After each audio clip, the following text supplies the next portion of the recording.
சதுர்தசி என்று சொல்லக்கூடிய சதுர்தசி அபிஷேகம். அதுலயும் இன்னைக்கு குறிப்பாக என்ன ஒரு தனி சிறப்பு அப்படின்னா, இன்னைக்குதான் மாசி மகம் இல்லைங்களா? மாசி மாதத்தில் வரக்கூடிய மக விண்மீன்னு பார்க்கிறோம். ரொம்ப ரொம்ப சிறப்பு வாய்ந்த நாளாக பார்க்கின்றோம். ஏன்னா நம்முடைய ஞானசம்பந்த பெருமான் திரு மயிலாப்பூர் என்று சொல்லக்கூடிய தலத்திலே அவர் பதிகம் பாடுகின்ற காலத்திலே பூம்பாவை என்று சொல்லக்கூடிய பெண்ணை உயிர்ப்பிப்பதற்காக பதிகம் பாடுகின்றார்.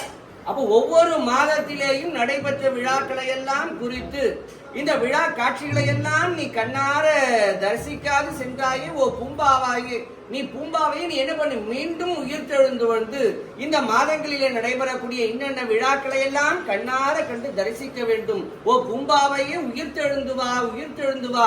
மண்ணில் பிறந்ததுடைய பெரும்பயன் என்பது அடியார்களுக்கு அமுதுபாலிப்பதும் ஆண்டவனுடைய விழாக்கள் என்று சொல்லக்கூடியதை கண்களால் காண்பதும் உண்மை என்று சொன்னார். உயிர்த்தெழுந்துவான் அவர் தமிழ் பதிகம் பாடினார். அந்த பெண்ணு 10 மாதம் எப்படி ஒரு தாயினுடைய வயிற்றிலே ஒரு குழந்தையானவள் எப்படி பரிபூர்ணமாக வளர்ந்து நிறைவு மாதத்திலே வெளிப்படுவாளோ அதே போல பூம்பாவையும் நம்முடைய ஞானசம்பந்த பெருமானுடைய 10 பாடல்களின் நிறைவிலே அவளும் அந்த அஸ்திகடசம் உடைந்து அவ எப்படி வந்தா பருவ மங்கையாக அந்த பெண் குழந்தை வந்தாள்னு பாக்குறோம். அப்ப அழகா ஞானசம்பந்த பெருமான் ஒவ்வொரு மாதத்துல நிகழ்ந்த நிகழ்வுகளை எல்லாம் சொல்லும் போது தை மாதமா பூசவிண்ணினோடு கூடிய பருவ நாளிலே கன்னிப்பெண்கள் எல்லாம் பொங்கலிட்டு வழிபட்டார்களே. தைப்பூச நாளை காணாது சென்றாயே. தை மாதத்துக்கு அடுத்து வரக்கூடிய மாசம் மாசி மாசம்னு பார்க்கணும். இந்த மாசி மாசத்துலதான் கபாலீஸ்வருக்கு என்ன நடக்குது மடவலார்ந்து சொல்லும் போது நம்முடைய மாசி கடலாட்டு கண்டான் கபாலீஸ்வரர் தமர்ந்தான் சொல்லுவார். மாசி மாதத்தில் கடல்ல நீராடுவது. அப்ப யார் வரான்னா கபாலீஸ்வர பெருமானே கடலிலே வந்து நீராடுவதற்கு தீர்த்தம் அளிக்கக்கூடிய ஒரு அற்புதமான ஒரு முக்கியம் வாய்ந்த நாள் தான் மாசி மாதத்தினுடைய மகுடமான நாள். இன்றைக்கு மாசி மகம்னு பாக்குறோம். ஆகினால என்ன இன்னைக்கு சொல்லுவாங்களே ஒரே கல்லுல 2 மாங்காய் மாதிரி இன்னைக்கு நடராஜா அபிஷேகத்துக்கு நடராஜா அபிஷேகம். மாசி கடலாட்டுன்னு சொல்லக்கூடிய மாசி மக வழிபாடுன்னு சொல்லக்கூடிய வழிபாடு என 2 வழிபாடுகளும் நம்முடைய அற்புதமான முறையிலே நம்முடைய சிசபா மணிக்கூட நிறுவனர் பாராட்டுதலுக்குரிய நம்முடைய சிவத்திரு திருஞானம் ஐயா அவர்கள் அற்புதமான முறையிலே இந்த வழிபாட்டிலே ஏற்பாடு நம்ம எல்லாம் அழைத்து நம்முடைய சபாநாயகருக்கு நிகழ்த்துகிறார். யாருக்கு நடத்துறார்? எல்லாம் நம்ம நடராஜமூர்த்தி சிவகாம சுந்தரி அம்மைக்கும் எல்லாருக்கும் நடத்தி எல்லாருக்கும் யான் பெற்ற இன்பம் பெருகையும் வையகம்னு எல்லாருக்கும் அருள் புரிய வேண்டும் அம்பலவாணனே என்று அவரை ஆராதிக்கக்கூடிய அளவில் அற்புதமாக செய்து கொண்டிருக்கின்றார். அவர்களுக்கு இறைவனுடைய திருவருள் துணை இருக்க வேண்டும் என்று பிரார்த்தித்து எல்லாம் அல்ல சிசபாநாயகனாய சபாநாயகனுடைய திருச்செவிகள் குளிரும் வண்ணம் 50 புராணங்கள் என்று சொல்லக்கூடிய பஞ்ச புராணங்களானது இப்பொழுது முறையாக பாடப்பெற்று நிறைவாக மகா கற்பூர ஆரத்தின்னு சொல்லக்கூடிய பெருந்தொகுதி வழிபாடானது நடைபெறும். முதலாவதாக மூவர் முறைகள் அருளி செய்த தேவாரம் என்று சொல்லக்கூடிய திருப்பாடல்களிலே இருந்து ஒரு திருப்பாடலானது எம்பெருமானுடைய திருச்சிவைகள் குளிரும் வண்ணம் இப்பொழுது பாடப்பெறுகிறது.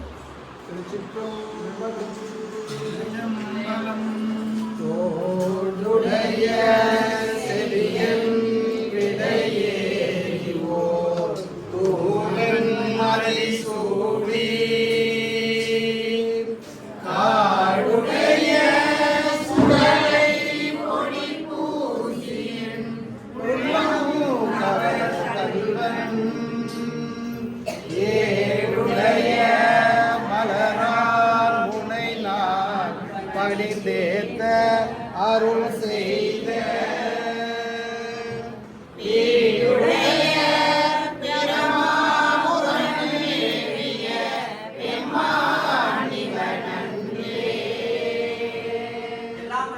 சபாநாயகருடைய திருச்செவிகள் குளிரும் வண்ணம் இல்லை அம்பல கூத்தானே நம்முடைய திருக்கரம் வழுங்க எழுதிய நூலாம் அற்புத நூலாம் நம்முடைய தித்திக்கும் திருவாசகத்திலிருந்து ஒரு பாடலானது இப்பொழுது பாடப்பெறுகின்றது.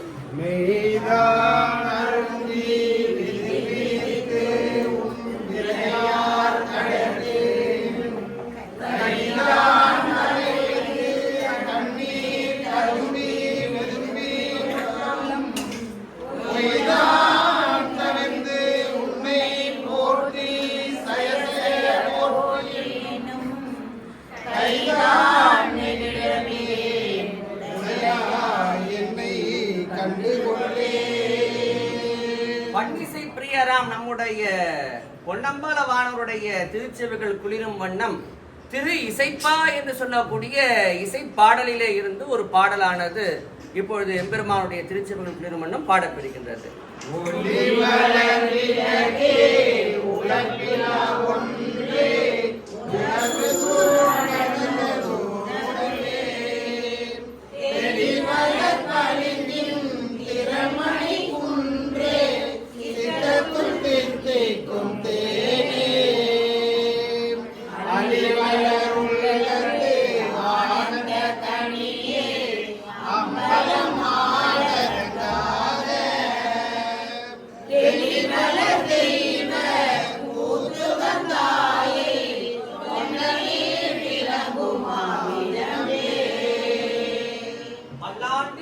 பதம் கடந்தானுடைய திருச்செவிகள் குளிரும் வண்ணம் திரு பல்லாண்டிலிருந்து ஒரு பாடலானது இப்பொழுது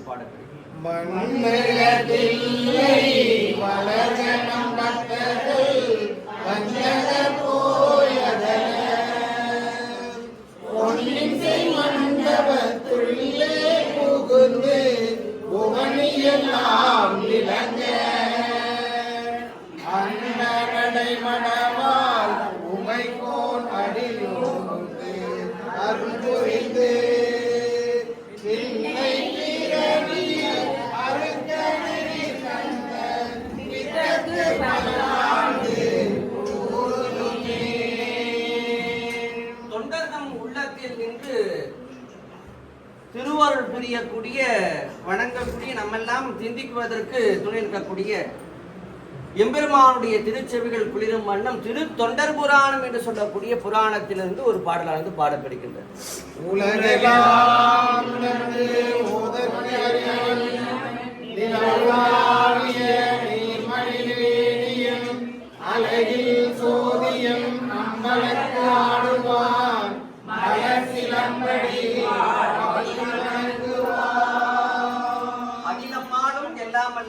அன்னையாம் சிவகாம சுந்தரி சிசபா நாயகமுடைய திருச்செவிகள் குளிரும் வண்ணம் அம்மைக்குரிய துதியாக அபிராமி அந்தாதியிலிருந்து ஒரு பாடலாம். கணம் தரும் கல்விதரும் ஒரு நாளும் தெய்வ வடிவம் தரும் நல்ல தரும்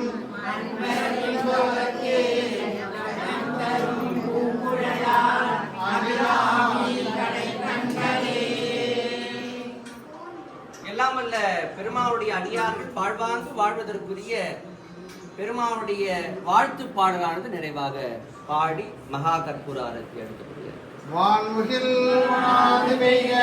மணிவளம் சுரக்க மன்னன் போன்முறை செய்ய உரையிலாது உயிர்கள் வாழ்க நாடு வரை அரங்கள் ஓங்க நற்றவம் கேள்வி மல்க மேன்மை கொள் சைவ நீதி விளங்குக உலகமெல்லாம் மேன்மை கொள் சைவ நீதி விளங்குக உலகமெல்லாம்.